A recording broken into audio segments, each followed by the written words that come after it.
नमस्कार, मैं राजेश सूडिया। स्वागत है आपका DRT न्यूज में।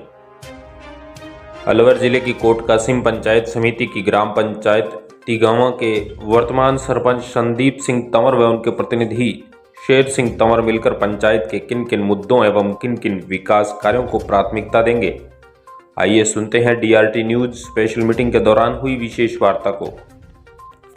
नमस्कार, आप देख रहे हो DRT न्यूज चैनल। मैं आपके साथ संवाददाता वीर सिंह। तो आज हम पहुंच चुके हैं ग्राम पंचायत तिगावा पंचायत समिति कोट कासिम जिला अलवर। जो यहाँ के वर्तमान सरपंच है संदीप कुमार जी, वो हमारे साथ हैं। उनके सरपंच प्रतिनिधि हैं उनके फादर साहब शेर सिंह जी तंवर। तो उनसे आज खास मुलाकात के अंदर बात करेंगे कि उनकी क्या ग्राम पंचायत के मुद्दे हैं, क्या मसले, किन उद्देश्यों को लेकर चुनावी मैदान में आए थे। जैसे कि सरपंच साहब के 2 साल पूर्ण हो चुके हैं, तो अपने इनसे करते हैं आज खास मुलाकात के अंदर बात। सरपंच साहब, पहले तो हमारे चैनल में आपका बहुत बहुत स्वागत है। ठीक है साहब जी। तो सरपंच साहब, अगर अपने बात करें आपके राजनीतिक परिचय की, तो आपका राजनीतिक परिचय क्या है? राजनीतिक परिचय ये है कि मेरी मम्मी पंथ रही थी 95 से 2000 तक जी। उसके बाद उनका लाभ मिला। उसके बाद 2005 में मैं सरपंच स्वयं सरपंच बना था। 2005 से 10 तक मैं रहा। उसके बाद कोई सीट नहीं आई। अब 2020 में जनरल सीट आई, तो मेरे बेटे को पब्लिक ने सरपंच बना दिया।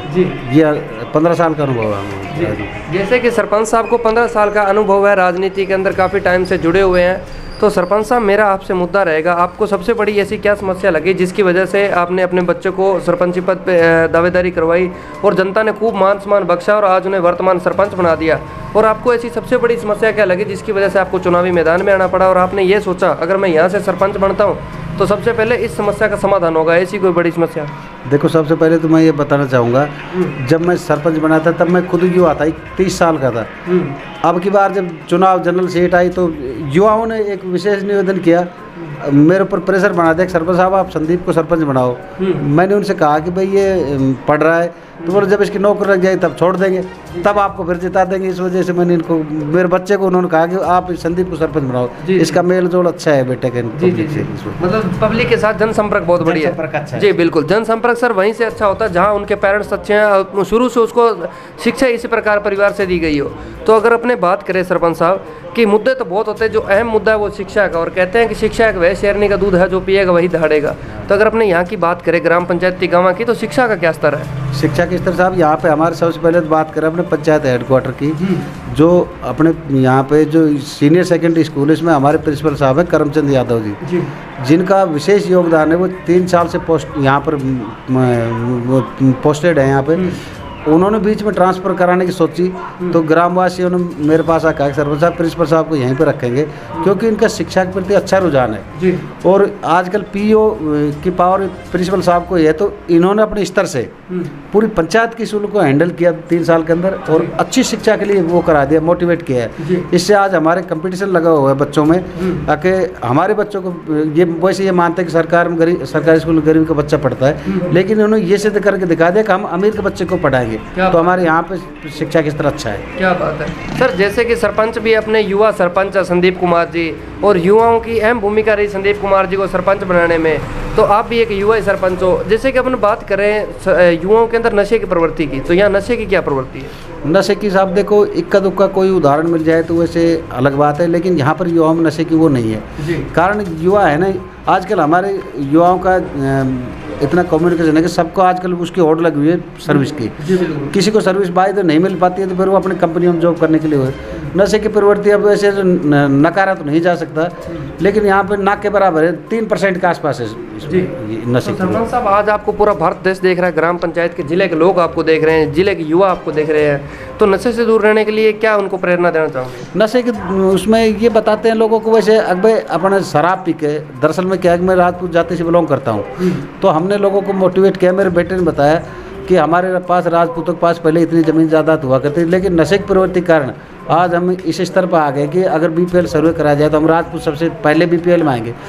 इस वजह से हमारे बेटे ने उन लोगों को समझाया कि भाई अपने नशे की प्रवृत्ति को ना करके अपन इसमें पढ़ाई में ध्यान दें, अपने घर उसको पढ़ाई शिक्षा में ध्यान दें, अपने घर पर ध्यान दें।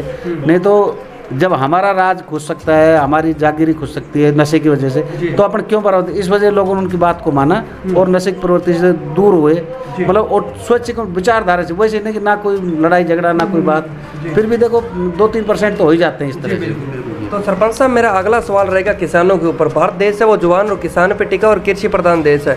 इस बार जो किसानों की दशा हुई है यूरिया डीएपी के लिए, जो लंबी लंबी लाइनें देखने को मिली, किसान दर दर भटक रहे थे, तो अपने यहाँ की अगर बात करें ग्राम पंचायत के मुखिया होने के नाते यहाँ किस प्रकार की सुविधा मुहैया हो पाई अपनी ग्राम पंचायत तिगावा में किसानों के साथ? तिगाँव में उसके डीएपी के लिए तो लोगों को परेशान होना पड़ा, लेकिन हमने प्रशासनिक जरिए किसी भी तरह से अपने यहाँ पर खैरतल क्रय विक्रय से या अलवर से, जैसे अपने मंजी वो हैं, उनका नाम भूल गया, महेंद्र शास्त्री जी के बेटे हैं, वो पहले से इसके अलवर सेंट्रल कोऑपरेटिव बोर्ड के अध्यक्ष रहे थे, उनसे सेटिंगबाजी करके अपने इनको मतलब परेशानी कम होने दी, यहाँ पर उपलब्ध करवाया। क्या बात है, किसानों के लिए। हाँ जी, बहुत बढ़िया। तो सरपंच साहब, एक समस्या और हमें देखने को मिली, जो किसान भाई कहते हैं कि सर हमें लाइट नियमों के अनुसार 6 घंटे दी जाती है, लेकिन धरातल पे 3 या 4 घंटे दी जाती है, तो ऐसी कोई समस्या है यहाँ? हाँ, यहाँ समस्या आप बता रहे हैं कि जैसे बात करते हैं अधिकारी तो समझ लाइट कम है, और अब थोड़ा सिस्टम ये बिगड़ गया, गर्मी के टाइम में दोपहर में 2 बजे लाइट आना तो समस्या है, लेकिन अधिकारियों से जब बात की कि ये सीएम लेवल का मामला है, कुछ पता नहीं कोई तकनीकी कमी है कि इस वजह से लाइट कम मिल पा रही है। इस टाइम वैसे 4 घंटे मिल रही है, और शाम को जैसे पावर कट लगता है तो उससे बात करते हैं अधिकारी से, भाई पावर वहाँ से पता लोड सेटिंग कुछ बताया तो उससे कटी हुई, तो थोड़ी परेशानी तो है। इस वजह से मेरा निवेदन है कि सरकार इस बात में सुधार करे तो अच्छा रहेगा। तो सरपंच साहब, समय को देखते हुए मेरा लास्ट सवाल आपसे और रहेगा, जैसे कि मृत्यु भोज है, जैसे कि सीएम साहब और पीएम साहब ने गाइडलाइन जारी की थी कि मृत्यु भोज बंद होना चाहिए जब पहली बार कोरोना आया था, तो अगर आज की स्थिति देखें तो वर्तमान में अपने तिगावा गांव की क्या स्थिति है मृत्यु भोज में? मृत्यु भोज पे साहब सबसे पहले तो मैंने की थी, मेरे चाचा जी एक्सपायर हुए थे, उसके बाद लोगों ने कहा कि भाई इसके लिए फिर हमने वो किया कि मृत्यु भोज सरकार ने वैसे ही बंद कर दी है। दूसरा, कोरोना भी फैला हुआ है, और ये एक सामाजिक बुराई है, क्यों ना इस पैसे को अपन किसी सदुपयोग में लगाएं, या किसी गरीब असहाय आदमी की मदद करें, या कोई एक बच्चों के लिए उसमें लगाएं, या किसी भी काम में इस पैसे को लगाएं तो ज़्यादा बेटर होगा, और नहीं भी लगाएं तो कम से कम परिवार कर्जवान तो नहीं होगा। इस वजह से मृत्यु भोज पे यहाँ पाबंदी लगी हुई है, और कोशिश ये करते हैं कि मृत्यु भोज ना करें। जी, तो सरपंच साहब, जैसे कि आपके 2 वर्ष भी पूर्ण हो गए हैं, अगर बात करें तो 2 वर्ष के अंदर क्या कुछ आपने विकास की लहर लेके आए हो? विकास की लहर साहब, यहाँ पे सबसे ज़्यादा मेन समस्या थी अपने खेड़ा जोनाल गांव में, गंदा पानी भरा रहता था, वहाँ पे करीबन हमने 35 लाख रुपए लगा के सीवर लाइन डाली, जिसमें गांव का कीचड़ खत्म कर दिया। एक हमारे अहिरवासना गांव, वहाँ भी समस्या थी, वहाँ भी 10-12 लाख रुपए का काम किया है सीवर लाइन के। एक मेरे खुद के गांव में ठेठरवासना में समस्या थी, वो दूर की। एक अपने इधर धीरदो का गांव है तिगाँव में, वहाँ सबसे मोटी समस्या ये थी कि शमशान घाट में बहुत भारी प्रॉब्लम थी, अब जब ले जाते थे रास्ता उबड़ खाबड़ तार कीकर खड़ी हुई थी। अब हमने वहाँ पे माननीय एमएलए साहब के उससे सहयोग से उसमें 10 लाख रुपए लगे 4 दीवारी करवाई है, और ग्रेवल सड़क बनवाई है, और अब आगे एमएलए साहब ने कहा कि उसको इंटरलॉक ईंट कराएंगे, पानी की व्यवस्था करेंगे, और उसमें ये करेंगे। तो मेरा मेन मुद्दा ये है कि गांव में जो शमशान घाट में जो जगह है ना, वो सारी रिकॉर्डेड हो जाए तो उनमें सब पे विकास कराया जा सकता है। अगर आदमी बुरे इस समय में जाता है, अंतिम समय में करीब घंटे भर बैठता है, तो वहाँ कम से कम उसको बैठने को तो व्यवस्था हो। तो ये थे हमारे साथ ग्राम पंचायत तिगावा के सरपंच शेर सिंह जी तंवर, जिन्होंने अपनी ग्राम पंचायत के मुद्दे मसलों में हमें जानकारी दी। सरपंच साहब, आपने हमें 10 मिनट टाइम दिया, आपका भी बहुत बहुत धन्यवाद। Thank you sir. जय हिंद, जय भारत। देखते रहिए DRT न्यूज़ चैनल।